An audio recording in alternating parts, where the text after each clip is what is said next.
Buenas noches. Primero que nada, quiero ofrecerles una disculpa por haberme estado ausente en estos días. Lamentablemente por cuestiones de salud estuve fuera, pero ahora voy a tratar de resumirles los temas que nos hacen falta para concluir con este curso.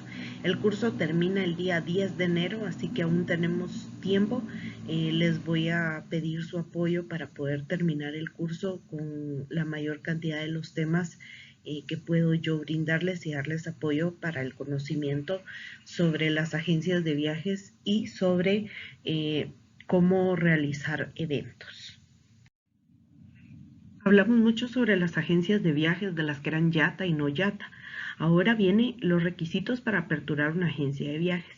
En la actualidad en Guatemala existen muchísimas agencias que no están registradas o no siguen con la reglamentación que deberían de tener según el INGUAT. Cuando nosotros hablamos de obligaciones, muchas veces decimos, bueno, yo tengo el sistema, tengo el conocimiento, tengo a la gente capacitada para poder cumplir con esto. Y no solo está en esto, sino que hay que cumplir muchas obligaciones que el INGUAT nos está dando para ser una empresa, pues obviamente formal. El INGUAT es el que nos rige a nosotros, obviamente, las reglas de cómo vamos a trabajar. Cuando nosotros hablamos de reglas nos ponemos a analizar y bueno, ¿qué será? El mínimo de gente que trabaja, oficinas y demás. Y no, esto va muchísimo más allá. Antes era más complicado abrir una agencia de viajes de lo que es ahora abrir una agencia de viajes. Antes solicitaban muchísima papelería, el INGUAT estaba detrás y hacía pues obviamente las visitas periódicas para verificar que todo estuviera en orden. Ahora el INGUAT pues llega una vez cada nunca a la agencia de viajes y ellos tienen un listado de agencias de viajes, pero este listado son las que se registran. No es la totalidad de las agencias de viajes que hay en la actualidad aquí en Guatemala. Hay muchas agencias de viajes que no aparecen en el INGUAT, pero trabajan como una agencia de viajes. Cuando nosotros queremos o tenemos la idea de abrir una agencia de viajes, primero que nada tenemos que leer sobre cuáles son las disposiciones legales que nos está solicitando el INGUAT, conocer qué información debo yo de proporcionar y, por ejemplo, si debo o no debo tener una oficina física. Hay muchas agencias que ahora se manejan solo por internet. La pregunta del mío, ¿estará correcto esta parte? Que estén solo en internet, que no tengan una oficina física, que no cuenten con las reglamentaciones que nos solicitan, o que por ejemplo a la hora de una estafa, ¿qué es lo que pasa? ¿A dónde voy? Yo voy a ir a poner una queja al INGUAT, pero el INGUAT me va a decir, ok, ¿y esa agencia dónde está? Y yo no tengo ni la menor idea. Como cliente, imagínense el INGUAT cómo va a saber dónde se encuentra esa empresa si nunca fue registrada, ¿sí? Por lo que nosotros conocemos aquí en Guatemala es que la gente le gusta abrir negocios y manejarlos de una forma, pues, se podría decir que clandestina, ¿verdad? Donde no necesitan una oficina, no necesitan nada como a la vista. Y la gente no conoce que debe de tener una calcomanía que diga INGUAT.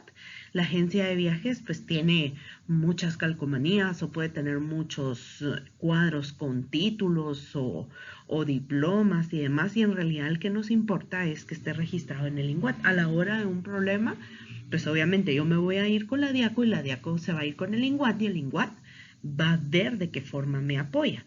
Pero si no están registradas de la forma correcta, pues obviamente nadie va a tener el conocimiento de cómo, dónde y qué hacer en este caso.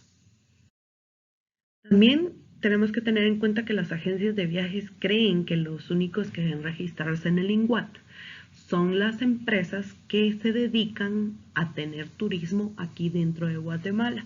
Y esto no es solo así, sino que deberían de ser todas las agencias de viajes que brindan servicios tanto en Guatemala como fuera de Guatemala. ¿Sí? Por ejemplo, las agencias de viajes deberían de estar registradas deberían de tener, por ejemplo, un nombre, pero que este nombre tiene que tener una razón social registrada en el área mercantil, o sea, tener toda la papelería en orden.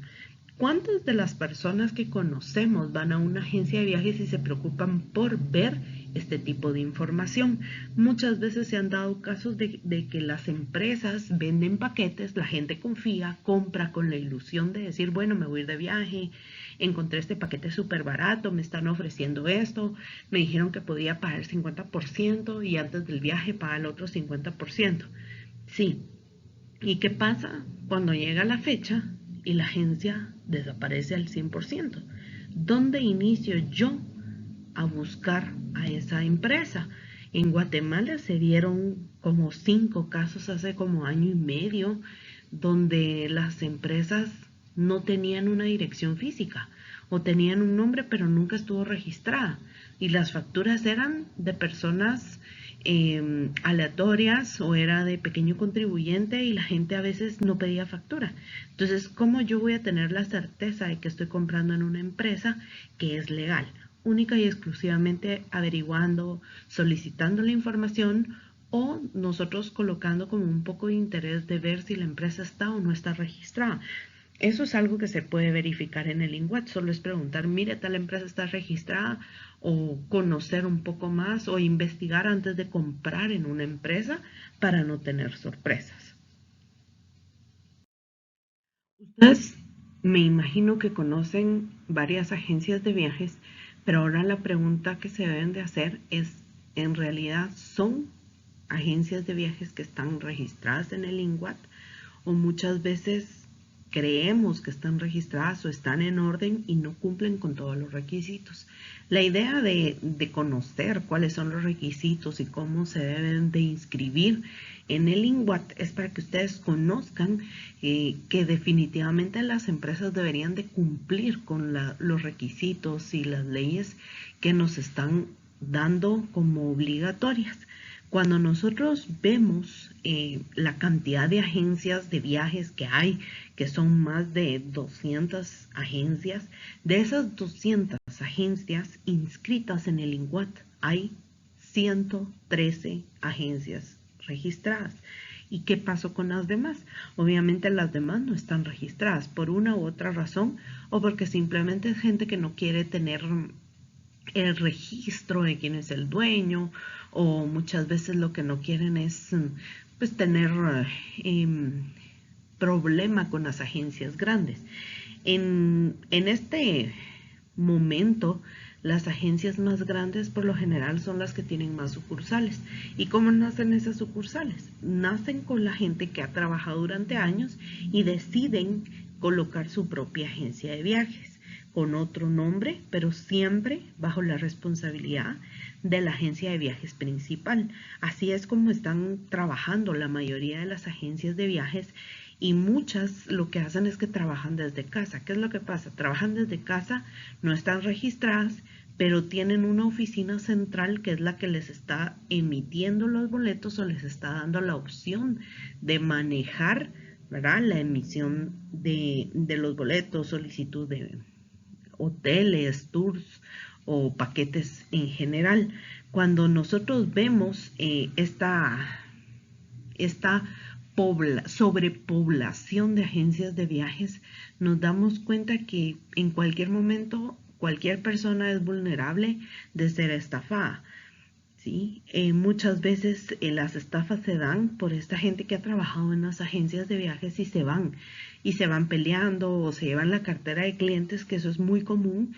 En cualquier agencia de viajes es común que la gente se lleve los datos de las empresas con las que han trabajado en la empresa o los datos de los clientes con los que han trabajado durante varios años o meses, ¿sí? Entonces al final lo que hacen es seguir a la persona que les atendió y no averiguan sobre el nombre de la agencia, si la agencia está registrada, si la agencia es formal o es una agencia que está avalada por una agencia más grande.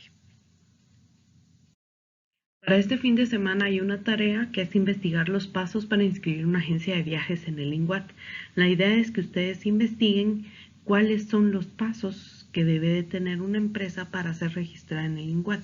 Los requisitos, papelería y todo lo que se solicita para hacer un registro de una agencia de viajes formal.